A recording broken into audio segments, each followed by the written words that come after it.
एक सी है फांसी बाड़ी दूसरा सी लगी, देखी देखी मानवा में आवता हंसी। एक से है फांसी बाड़ी दूसरा से लगी, देखी देखी मानवा में आवता हंसी। हरदम देखा पीछे घुमावे दू चार, हा घुमावे दू चार, हा घुमावे दू चार।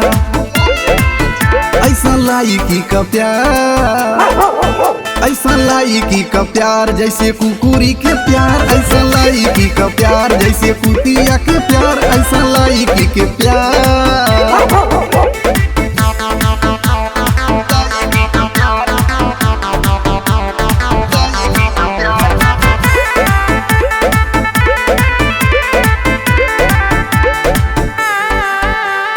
शादी बादे जवान रखेली बॉयफ्रेंड, एक जगह रह न सकेली परमानेंट।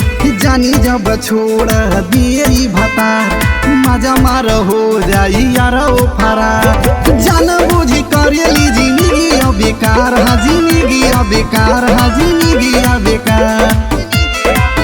ऐसा लायकी का प्यार, ऐसा लायकी का प्यार जैसे कुकुरी के प्यार, ऐसा लायकी का प्यार जैसे कुतिया के प्यार, ऐसा लायकी के प्यार।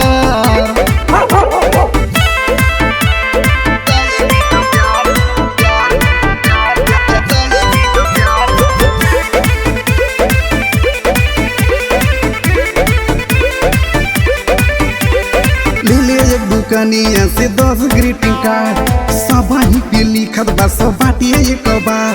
पहला प्यार हौआ तू हौआ या करी, का करी है दिए प्रदीप किसान बयारी।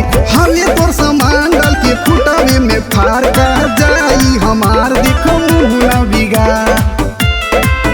ऐसा लायकी का प्यार, ऐसा लायकी का प्यार जैसे कुकुरी के प्यार, ऐसा लायकी का प्यार जैसे कुतिया के प्यार, ऐसा लायकी के प्यार।